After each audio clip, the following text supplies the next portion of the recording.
Number 1 Marathi news channel news 18 Lokmat आणि prime time bulletin मध्ये पुढच्या तासाभरात आज दिवसभरातल्या सर्व महत्त्वाच्या घडामोडी आपण बघणार आहोत। सुरुवातीला मोठी बातमी आहे मुंबईमधून। संध्याकाळी जेव्हा मुंबईकर आपल्या घराकडे निघतात त्याच वेळची संधी साधून रेल्वे कर्मचारी आणि मोटरमननं मुंबईमधील छत्रपती शिवाजी महाराज टर्मिनसवर रेल्वे कर्मचाऱ्यांनी आंदोलन पुकारलं। मुंब्रा रेल्वे अपघात प्रकरणी रेल्वे कर्मचाऱ्यांनी आंदोलन केलं होतं। रेल्वे कर्मचाऱ्यांच्या आंदोलनाचा फटका प्रवाशांना बसलेला आहे, तर 2 तासांच्या आंदोलनानंतर रेल्वे कर्मचाऱ्यांनी आंदोलन मागे घेतलं। पण या 2 तासांमध्ये मध्य रेल्वे स्थानकावर प्रचंड गर्दी झाली होती। मुंबईतील सँडहर्स्ट रोड स्थानकावर धावत्या लोकलनं 4 प्रवाशांना धडक दिली। या अपघातामध्ये एका प्रवाशाचा मृत्यू झालाय। जखमी प्रवाशांना जेजे रुग्णालयामध्ये उपचारासाठी नेण्यात आलंय।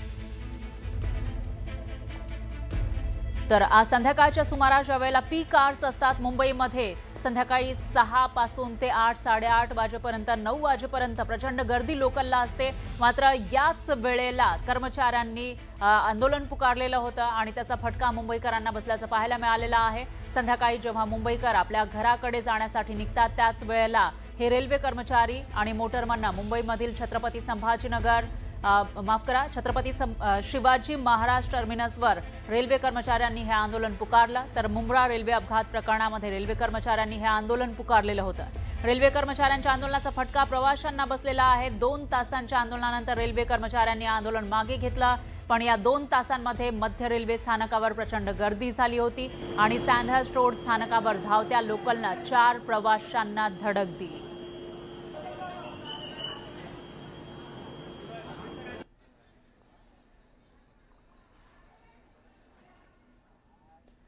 तर या विषयी अधिक माहितीसाठी आपले प्रतिनिधी संकेत वरक आणि श्रीकृष्ण आवटी हे आपल्या सोबत जोडले गेलेले आहेत। संकेत वरक हे सीएसएमटी वरून आपल्या सोबत आहे। संकेत, सीएसएमटी ला सध्या कशा पद्धतीची स्थिती आपल्याला पाहायला मिळते, कारण 2 तास आंदोलन चाललेलं होतं। श्रीकृष्णकडे आपण जाणार आहोत।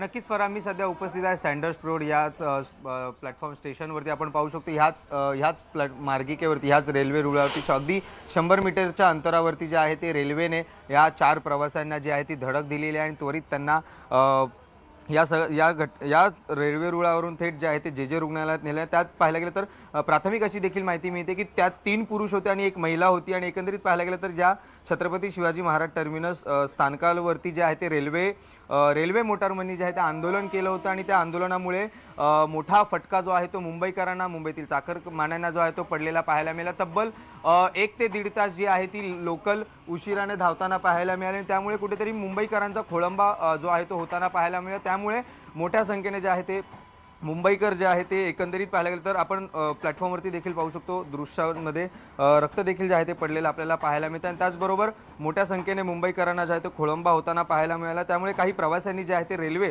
रुळावरून जाण्याचा जो आहे तो निर्णय घेतला आणि या निर्णय जो आहे तो निर्णय घेतल्यानंतर थेट रेल्वे रुळावरती बरोबर। कृष्णा, आपण यानंतर संकेतकडे जाणार आहोत। संकेत, सध्या सीएसएमटी स्थानकामध्ये काय चित्र तुम्हाला दिसतंय, कारण सँडहर्स्ट रोडवरची ही दृश्य आपण बघितली, त्या ठिकाणी ऍक्सिडेंट झालेला आहे। आता सीएसएमटी मध्ये काय परिस्थिती आहे? खरं तर फराह, एक 5:45च्या दरम्यान इथे सीएसएमटी स्टेशनवरती मोटरमनचं आंदोलन करण्यात मोटरमननी आंदोलन केलं। त्याचं कारण असं होतं की आपल्याला आठवत असेल मुंब्रामध्ये रेल्वे अपघात झाला होता आणि त्या अपघातात 2 इंजिनियर्सवरती गुन्हे दाखल करण्यात आले। त्याचा विरोध म्हणून मोटरमननी आंदोलन केलं। आता आंदोलनाची वेळ होती 5:45। आता 5:45 म्हणजे हा मुंबईकरांच्या घरी जायचा वेळ असतो, त्यामुळे सीएसएमटी स्टेशनवरती खूप जास्त गर्दी होती। त्यात आंदोलनामुळे रेल्वे खोळंबली, जे वेळापत्रक असतं ते विस्कळीत झालं। रेल्वेज काही वेळ थांबल्या होत्या आणि त्याच्यामुळे प्रचंड गर्दी झाली रेल्वे स्थानकावरती। त्यानंतर संकेत, सध्या तुम्हाला काय चित्र दिसते, दाखवू शकाल का? मी माझ्या व्हिडिओ जर्नलिस्टला विनंती करतो की थोडंसं आपण पॅन करूया। रेल्वे प्लॅटफॉर्म सध्या तरी एम्प्टी आहे, पण गर्दी जर आपण पाहिली तर पाठच्या साईडला गर्दी आहे। का गर्दी आहे ती? कारण की रेल्वेचं वेळापत्रक कम्प्लिटली खोळंबलेलं आहे। माझ्या पाठी जर तुम्ही पाहताय 8:30ची ट्रेन लागलेली आहे, आता 8:55 झालेत, अर्धा 9 वाजलेत, तरी सुद्धा ती ट्रेन निघाली नाहीये। त्यामुळे प्रवासी जे आहेत ते ट्रेनची वाट बघतायत, ट्रेन घरी कधी येईल, ट्रेन आल्यावरती घरी जाता येईल त्यांना। आपण काही प्रवाशांशी बातचीत करूया। मी माझ्या विजेना विनंती करतो की इथे यावं। तुम्ही कुठे जायचंय तुम्हाला? कल्याण। किती वेळापासून थांबलाय तुम्ही? अब 1 घंटा। 1 तास झाला. आणि का म्हणजे काय झालं? गाड़ी लेट है और क्या. पण का पहले तुम्ही सेंट्रल रेल्वे नेहमी प्रवास करता का? सेंट्रल में ही प्रयास करते हैं. अजून काही प्रवासी आहेत? मैं 7:35 से सीएटी स्टेशन गया. स्टेशन मास्टर कैबिन में जाके स्टेशन मास्टर को मिलने के लिए गया था. अभी तक नहीं बरोबर आहे, है, संकेत. उधर कोई नहीं है. एकूणच